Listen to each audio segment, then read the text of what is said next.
Olá, a TV Folha começa agora mais um programa da série de entrevistas com os pré-candidatos à presidência da República. O nosso convidado de hoje é o João Amoedo, ele tem 55 anos, é engenheiro, administrador e um dos fundadores do Partido Novo. Estou aqui para entrevistá-lo com o Fábio Zanini, que é editor de Poder da Folha de São Paulo, caderno de política da Folha. Tudo bem, Amoedo? Como é que vai? Tudo ótimo, um prazer estar aqui conversando com vocês. Ótimo. A primeira pergunta que eu quero fazer a você é sobre a sua postura mais liberal, né? Você se vende como um candidato liberal, não como um político tradicional, que tem aí uma bandeira de diminuição do Estado, etc., que é uma bandeira que outros candidatos nesse campo também estão defendendo, né? Mas uma coisa que parece que falta ainda nesse plantel aí de candidatos é um candidato que se posicione mais liberal do ponto de vista econômico e progressista, bastante progressista também do ponto de vista dos costumes, né? Que é uma coisa mais identificada com a esquerda. Como é que você se posiciona, por exemplo, com questões mais polêmicas, como aborto, casamento gay e principalmente desarmamento, que você já falou sobre isso? Perfeito. Na verdade, eu diria que a gente foi liberal, se tornando liberal ao longo do processo. Quando a gente começou a ideia do Novo, nem se falava muito em liberalismo dentro do núcleo inicial do projeto. O que a gente queria era melhorar a vida das pessoas. E aí, claro, entendendo, estudando o que é feito lá fora, dos países que deram certo, a gente ficou claro que quando o cidadão tem mais poder, tem mais autonomia, o Estado é menos intervencionista, são as nações que mais crescem, aquelas que têm liberdade econômica. Então nós entendemos que essa é uma pauta fundamental para o Brasil, de fato, entrar em crescimento, a gente poder ter uma nação próspera. Na questão dos assuntos comportamentais, a gente definiu o seguinte: cabe a cada mandatário do Novo ter a sua opção de pauta. Então o Novo como Partido da Liberdade, porque nós entendemos o seguinte: não cabe ao Estado, não cabe aos gestores públicos, não cabe às autoridades, na verdade, influenciarem na vida das pessoas. Elas têm que ter a liberdade de escolha, né? Então, dentro do Novo, alguns temas a gente deixou para as pessoas, aqueles que vierem a concorrer, se posicionarem. Alguns outros, o Novo já tomou uma definição. Então, por exemplo, união homoafetiva, o partido é favorável. O Estatuto de Desarmamento, nós somos contra o Estatuto de Desarmamento. Nos dois casos, por quê? Nas duas situações, nós queremos respeitar as liberdades individuais, com responsabilidade. Então, nós entendemos que as pessoas podem se juntar e ter relacionamento com quem elas quiserem, e no caso das armas também, tomando como base o referendo que foi feito lá no passado, onde as pessoas, a grande maioria da população votou contra o Estatuto, então o Novo entende que as pessoas deveriam ter liberdade, com responsabilidade, consequentemente ter direito ao porte de arma. Assuntos específicos, outros que você comentou, como drogas e aborto, de novo, isso terá, cada representante do Novo poderá escolher uma posição. E com isso dará liberdade para o cidadão que quer votar nas pautas do Novo, do ponto de vista econômico, faça a sua escolha comportamental. E qual que é a sua opinião pessoal sobre drogas? Descriminalização, que é também considerada uma pauta liberal hoje em dia, né? Você dar liberdade para o indivíduo Zanini, eu entendo consumir, o seguinte, por exemplo. Exato. Eu acho que o combate às drogas, da forma como está hoje, não está funcionando, né? Tem sido muito ineficiente, grande gasto de recursos, de vidas, e a gente não consegue avançar. Entretanto, eu não seria, no momento, favorável à descriminalização, porque eu acho que nós estaríamos trazendo uma nova variável ao processo de combate à segurança, de combate à impunidade, de segurança, e eu deixaria isso para uma segunda etapa, até porque, quando a gente olha ao redor do mundo, apesar de algumas nações terem feito alguns avanços, ainda não temos um modelo já muito testado e funcional. Então eu deixaria isso, no caso do Brasil, para uma decisão um pouco mais à frente, dentro do critério de selecionar prioridades para a população. Amoedo, você não é um político, certo? Você é um gestor? Olha, eu entrei na política, montei o partido acreditando que a política é o caminho. Então eu diria que eu serei sim, estou no processo de ser um político. Claro que fazer uma política diferente. E os políticos podem ser gestor também, mas eu não gosto da ideia de dissociar as duas coisas. Você não é o Dória da vez, então? Não, porque eu acho que é impossível você dissociar as duas coisas. Quer dizer, você faz política dentro de casa, você faz política dentro da sua empresa. A única coisa que a gente quer é que a política que está sendo feita na área pública seja uma política diferente, de ver os interesses da comunidade, da coletividade, e não os interesses privados, que é o que tem acontecido. Então, o que eu acho que a gente não pode demonizar a política, e por isso, inclusive, que a gente montou um partido político. Nós entendemos que através das instituições, através da política, a gente vai fazer as mudanças que são necessárias e trazer realmente soluções mais duradouras. João, no caso de políticas mais inclusivas e macroeconômicas, o governo Lula, por exemplo, ele foi muito bem sucedido do ponto de vista de crescimento econômico durante algum período e do ponto de vista da inclusão social com duas políticas principais, né? Primeiro, o Bolsa Família, que hoje reúne aí 13 milhões de pessoas, e política de valorização do salário mínimo, que muitos críticos dizem que acabou tendo esse impacto agora na Previdência, já que o valor do salário mínimo é vinculado aos benefícios, né? Como é que você vê essas duas coisas, né? Bolsa Família, que muitos liberais mais radicais acham que o programa não deveria existir ou deveria ser muito mais rigoroso ali nas condicionalidades, e a questão do salário mínimo. Perfeito. Começando no salário mínimo, eu entendo o seguinte: o programa não deve ser de valorização do salário mínimo, o programa deve ser de valorização da produtividade, da capacitação das pessoas. O salário tem que ser a consequência desse processo. Quando o salário vira um aumento apenas por canetada, ele fica insustentável e acaba criando rombos, como está acontecendo um pouco nas contas públicas. Então, eu entendo que a nossa valorização tem que ser em qualificar as pessoas, dar treinamento, educação técnica, educação básica, fundamental de mais qualidade, e, consequentemente, o salário será consequência desse processo. No caso do Bolsa Família, eu gosto do programa. Por que eu gosto? Primeiro, o volume de recursos alocado para o benefício que ele traz é pequeno, o volume total alocado, né? Então vale a pena por isso. Segundo ponto que eu acho interessante no Bolsa Família: o governo dá o dinheiro para as pessoas.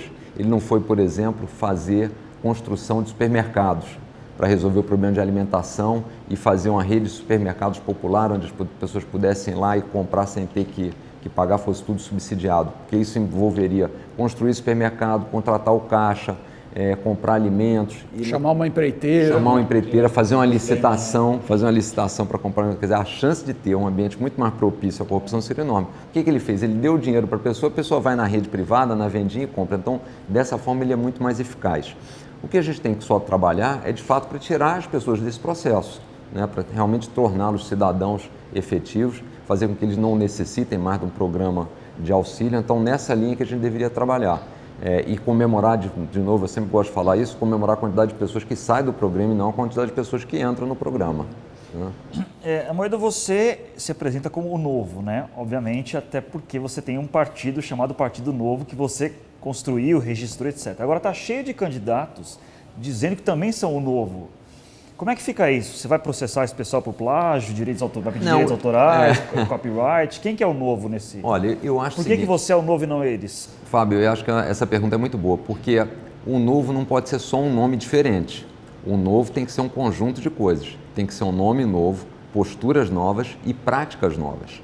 A minha pergunta que eu tenho feito e assim, para demais candidatos é o seguinte: nós queremos mudar a máquina pública. O que a gente teve, e está claro esse diagnóstico, uma falência desse modelo de Estado brasileiro, onde você tem uma carga tributária altíssima, trabalha 153 dias por ano só para pagar imposto, a saúde é ruim, a educação é péssima, segurança nem se fala, e mesmo assim as contas públicas ficam no vermelho. Então esse modelo está errado, um modelo de Estado muito intervencionista, paternalista, que não entrega aquilo que deveria dar. Entretanto, a quem interessa esse modelo? A grande parte da classe política, que está lá se perpetuando às custas desse modelo. Então a gente precisa mudar esse modelo. E a pergunta que vem na sequência é: os partidos tradicionais, mesmo com nomes novos, farão essas mudanças necessárias de abrir mão de privilégios, de devolver poder para o cidadão, de ter uma máquina pública mais eficiente? Eu acho pouco provável. Então, a minha leitura é: um nome novo não resolve. Tem que ser um nome novo, com plataforma nova, com práticas novas e posturas novas. Por que você acha que esse novo puro sangue aí que você advoga ainda não emplacou? Por que você ainda está com 1%? Eu acho pelo contrário. Porque, vamos lá, quem são os outros candidatos que têm 1%? Henrique Meirelles, está no governo há inúmeros anos. Ministro da Fazenda, Rodrigo Maia. PMDB, partido que receberá mais de 300 milhões de reais para ser usado em campanha política esse ano, que tem uma quantidade enorme de prefeituras. O DEM, a mesma coisa, foi um dos partidos que conseguiu a maior migração de deputados, justamente fazendo negociação para trazer deputados aproveitando a verba pública que foi aprovada ano passado com dinheiro que vai sair do nosso bolso, da educação e da saúde. Então, Fernando Haddad foi um que apareceu ainda mesmo sem estar claro, mas também apareceu com cerca de 1%. O próprio presidente Temer. Então, são nomes muito conhecidos, enquanto que o Novo, que é um partido que começou há pouco mais de 2 anos, não usa dinheiro público, não tem quase nenhum tempo de televisão, não faz coligação. Eu acho que a gente está indo muito bem e tem uma grande demanda das pessoas por renovação. A nossa maior dificuldade é tornar o Novo mais conhecido, as pessoas saberem que o Novo existe. Agora, invertendo um pouco a lógica da pergunta dele, então nós temos velhos novos aí, né? Que é no caso do Bolsonaro, por exemplo. O Bolsonaro é um deputado há muitos mandatos, mas ele não era tão conhecido nacionalmente. E está se apresentando como novo, com uma postura bastante radical aí à direita, né? Inclusive ali com essa coisa da segurança, etc. Como é que você avalia esse fenômeno Bolsonaro? E um comentário também sobre o fato de alguns candidatos velhos, né, como o próprio Lula, se não tivesse preso, estaria aí bem posicionado nas pesquisas. A Marina, que andou sumida, aparece com 15%.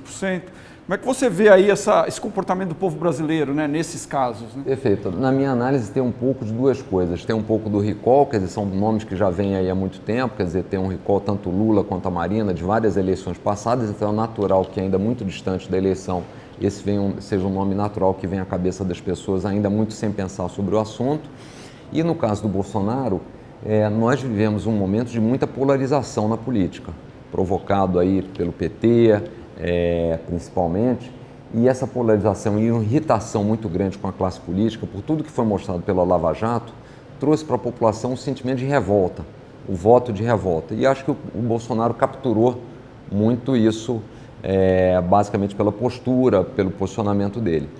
Eu entendo, e a minha avaliação é de que à medida em que a gente caminha para o processo eleitoral, na verdade, se aproximando do processo de eleição, a pergunta que as pessoas vão começar a se fazer é o seguinte: bom, que Brasil eu quero viver em 2019? Como é que vai funcionar? Como é que eu vou ter um emprego? Como é que eu vou conseguir tocar meu negócio? Como é que eu vou conseguir melhorar a educação do meu filho? Como é que eu vou conseguir ter certeza que a saúde vai ser melhor e a segurança idem? E aí a gente vai entrar num campo mais propositivo das ideias, da capacidade de entrega, do que foi feito no passado, do histórico de cada um. E acho que aí o eixo da discussão e, consequentemente, os percentuais nas pesquisas vão começar a ter uma migração. Agora, a gente começou a nossa conversa aqui com você falando que acha um erro a negação da política, alguma coisa nessa linha que você falou. Agora, vocês não usam fundo partidário, vocês não fazem coligação, vocês não aceitam deputados que vêm de outros partidos, que são coisas da política, são coisas das regras da política, são essas, e não necessariamente são erradas ou criminalizadas. Não tem uma contradição aí no seu discurso? Fábio, veja bem, eu entendo o seguinte: a gente entrou para a política justamente com o desejo de renovar. Então, alguns desses casos não nos parece razoável, e eu acho que esse é o entendimento de grande parte da população, que nós não tenhamos hospitais funcionando direito, tenhamos uma educação de má qualidade e, no entanto, a gente esteja usando dinheiro público para financiar partidos políticos que são entidades privadas.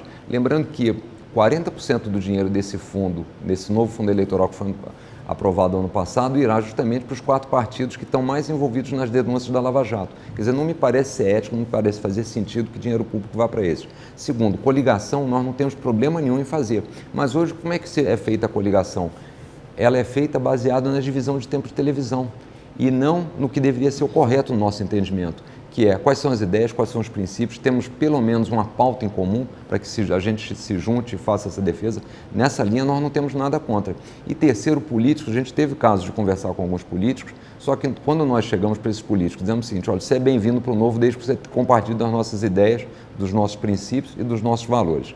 Agora, nós não julgamos corretos um vereador de Belo Horizonte ter 22 assessores. O nosso tem 6. Você quer vir para cá? Abra mão de 16. Você não precisa ter 2 carros com motorista. Você não precisa gastar R$ 3.500 por mês em selo.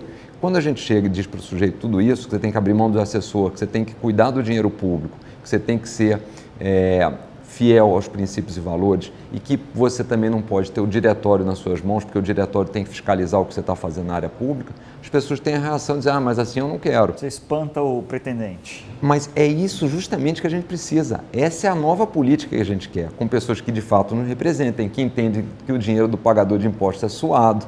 Então, essa cultura de privilégio, benefício que a gente tem que mudar na área pública. Né?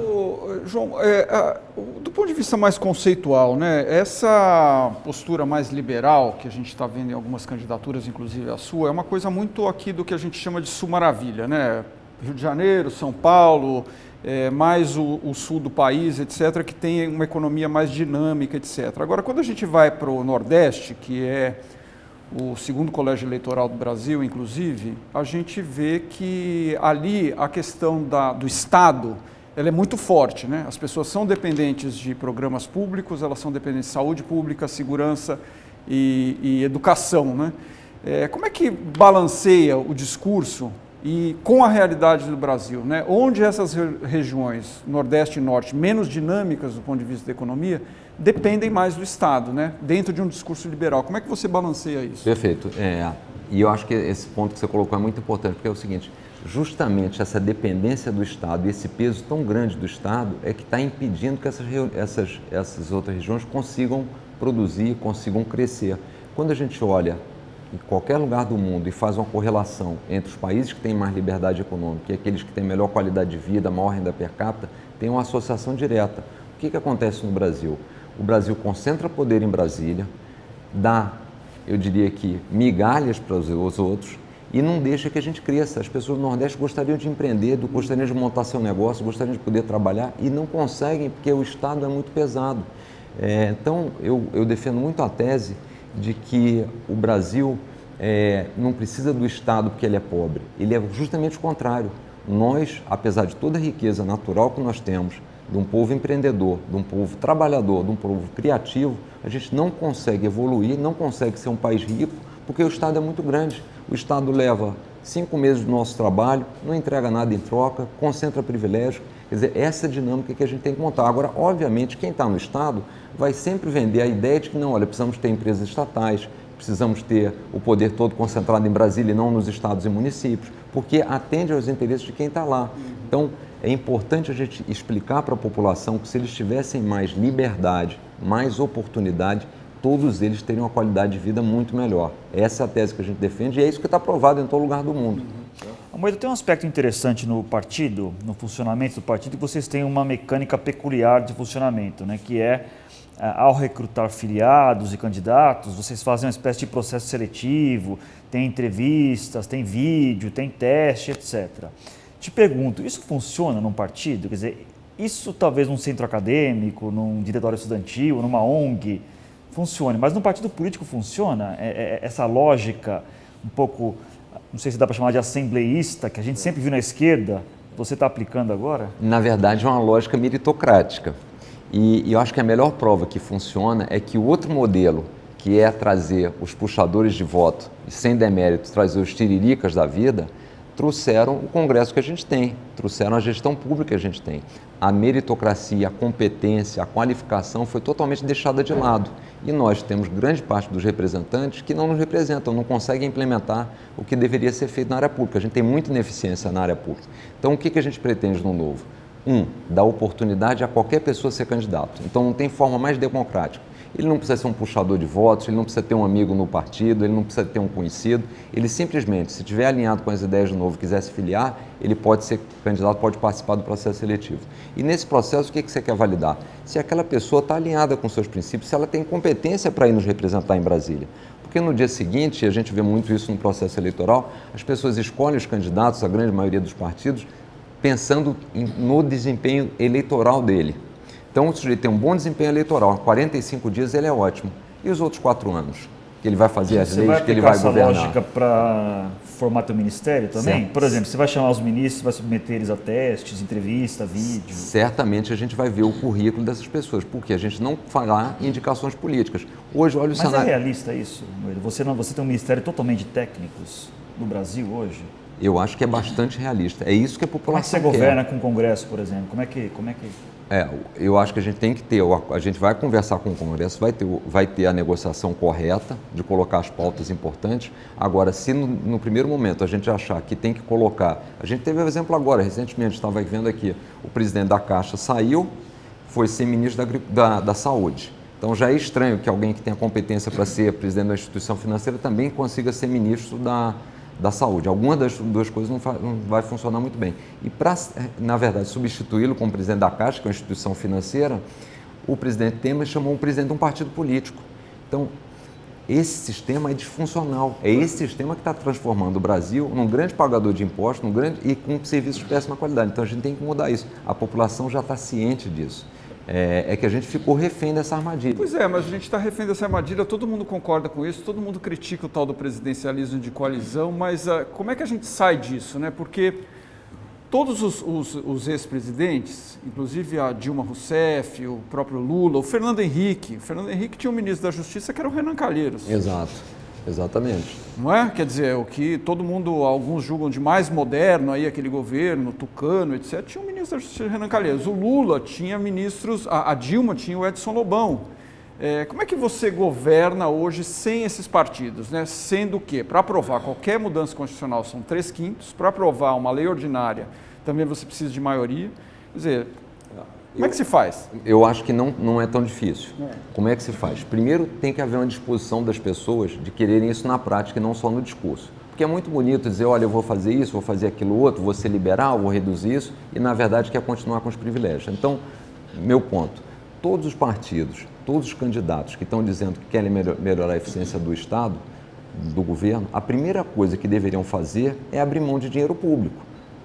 Então, eles deveriam abrir mão desse dinheiro público para dizer o seguinte, para ser sustentado por quem de fato acredita nas suas ideias. No entanto, nenhum dos candidatos, nenhum dos pré-candidatos está disposto a abrir mão da verba pública para se financiar. Ao contrário, a grande maioria deles vai usar 90% a 95% do dinheiro público. A gente já viu, o PSDB já anunciou que 97% da pré-candidatura do Geraldo Alckmin será com dinheiro do fundo partidário, aquele dinheiro que saiu do nosso bolso sem ninguém nos perguntar se a gente queria fazer isso. Então, a primeira coisa é, de fato, ter vontade. A segunda, o processo começa na eleição. Se você faz coligação com aqueles visando unicamente ser eleito e sem ter nenhum alinhamento de propostas e ideias, você já entra refém desse processo. Então, o que a gente pretende no Novo, que é o que a gente está fazendo? Nós vamos falar aquilo que nós acreditamos. Nós não vamos nos tornar reféns do processo eleitoral para eleger alguém. E vamos transferir essa responsabilidade para o eleitor. O eleitor que vai fazer as escolhas. O eleitor hoje no Brasil está muito mais consciente, está muito mais alerta. Teve a crise política, teve a crise econômica, teve a Lava Jato. Então, hoje, são as pessoas que estão participando, estão vendo como é que o processo faz e, no nosso entender, vão conseguir colocar uma quantidade muito maior de representantes que estão indo lá não para fazer negociação, mas para defender as pautas corretas para o Brasil. Nós não precisamos ficar nessa armadilha. Essa armadilha, na verdade, eu entendo que ela existe porque muita gente gosta desse sistema de privilégios e benefícios. E o eleitor está muito mais ativo na política. A gente tem visto isso, foram para a rua, cobram dos seus deputados, dos seus vereadores, dos seus senadores via e-mail. Então é com isso que a gente vai trabalhar. E principalmente, é uma coisa que infelizmente a gente também não vê nas campanhas eleitorais, durante a campanha, vamos deixar claro o que a gente pretende fazer. Nós do Novo já dissemos o seguinte, o governo não tem que ser gestor de empresa, nós somos a favor da privatização de todas as empresas. Total. Aí, se a pesquisa está... Caixa, Banco do Brasil. Se por acaso a pesquisa está dizendo que não é isso que o público ainda quer, a grande maioria, nós vamos explicar por que nós achamos que isso é bom para ele. E não mudar a pauta, porque essa pauta não é a pauta que faz sucesso. Como é que vocês vão financiar a campanha? Como é que você vai financiar a sua campanha? Quer dizer, você não vai aceitar dinheiro público, né? Não. Você vai devolver o fundo partidário ou vai recusar, enfim. Como é que você vai financiar? Você mesmo? Basicamente, eu devo fazer uma contribuição, imagina, alguma coisa na ordem de 15%. E o resto a gente vai pedir de doadores. Hoje o Novo tem quase 20 mil filiados, que contribuem com R$ 29,00 por mês. Já tivemos essa experiência na campanha de 2016. Essas pessoas foram e durante o período aumentaram um pouco a contribuição, têm interesse no projeto. Eu sempre tenho dito o seguinte, não tem melhor investimento para a pessoa hoje do que investir em política. Por quê?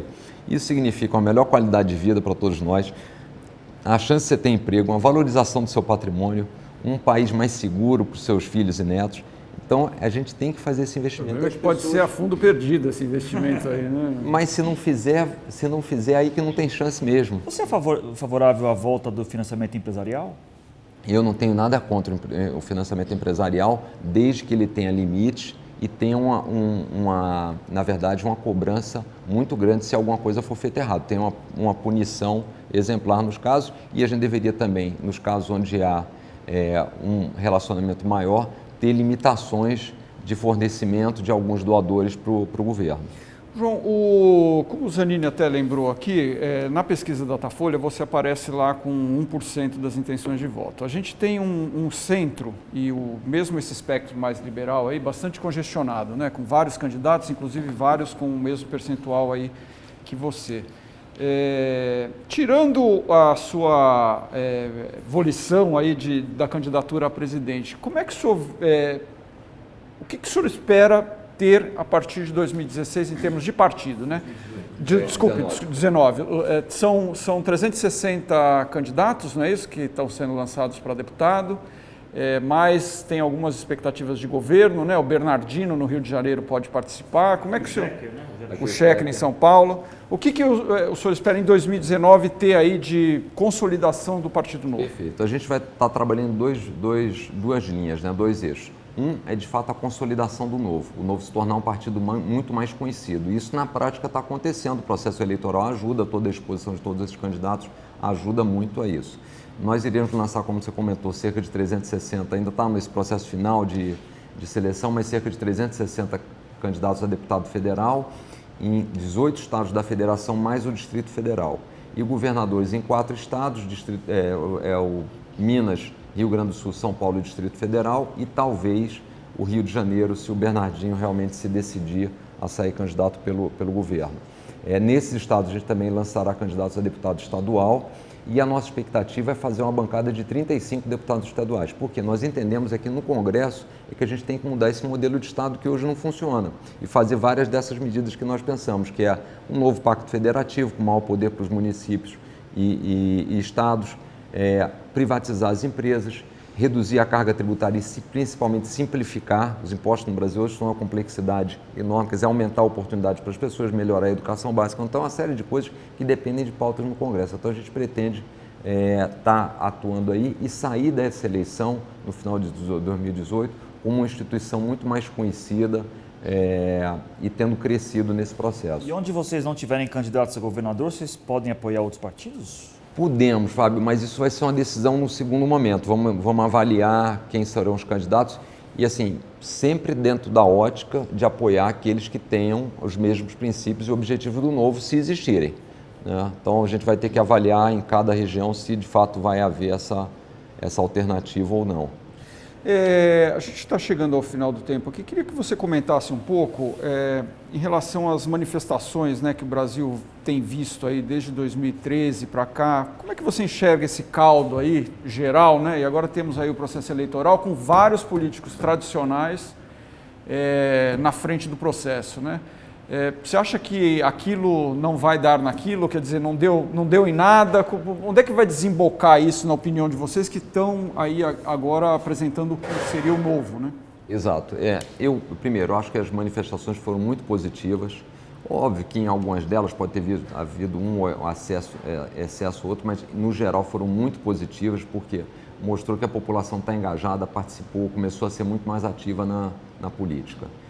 A Lava Jato tem feito um bom trabalho e eu acho que está acabando com aquela ideia também de que se protege um partido e não se protege o outro. Ontem a condenação a abertura do caso do Aécio foi muito bom, também mostrou que não é só o PT, tem o PSDB também, quer dizer, é bom que a gente tenha uma justiça igual para todos. O que a gente gostaria que acontecesse de fato era o fim do foro privilegiado. Só para lembrar, são mais de 45 mil pessoas no Brasil com foro privilegiado. Quando a gente compara com outros países, os Estados Unidos não tem ninguém com foro privilegiado, a Alemanha tem uma pessoa e a China tem menos de 3 mil. Então, a gente gostaria que todos fossem iguais perante a lei e acabar com o foro privilegiado para que esse processo fosse mais rápido. Mas eu acho que é um processo irreversível, tanto a justiça para todos, quanto a participação, a conscientização maior das pessoas na política. Então, foi bom esse processo, fiquei feliz. Fiquei feliz também do Lula ter sido condenado, ter sido preso. Infelizmente, o que eu lamento é que um presidente da República que se disse durante muito tempo que estaria ali protegendo os mais pobres, tenha feito tantas coisas erradas, recebendo propina para se beneficiar.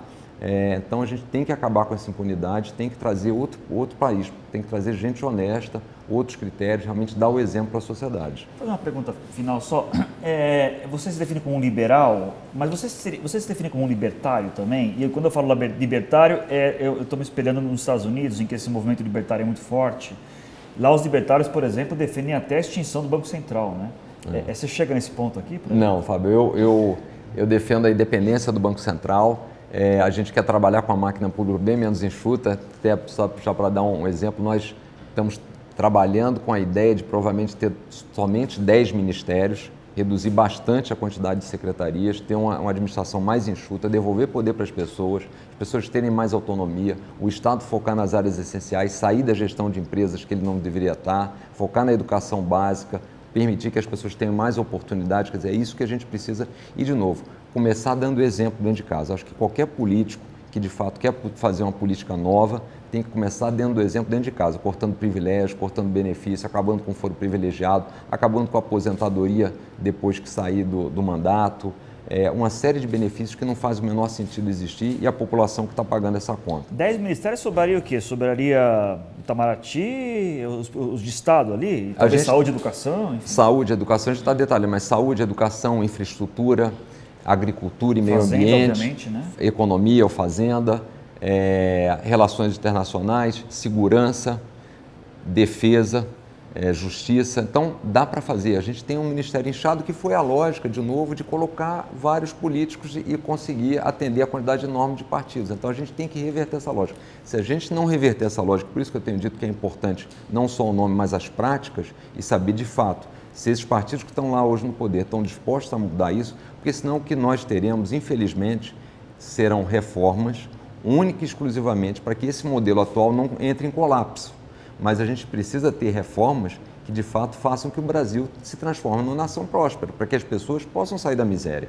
A ideia sempre do Novo, quando a gente montou, foi ajudar os mais pobres. As pessoas que já têm dinheiro não tem problema, o que a gente precisa ajudar é os mais pobres. E esse modelo de Estado, infelizmente, deixa sempre a conta para o mais pobre. Muito bem, João, quero agradecer mais uma vez a sua presença, agradecer aqui ao Zanini e agradecer aos que nos assistiram até agora. Obrigado e até uma próxima.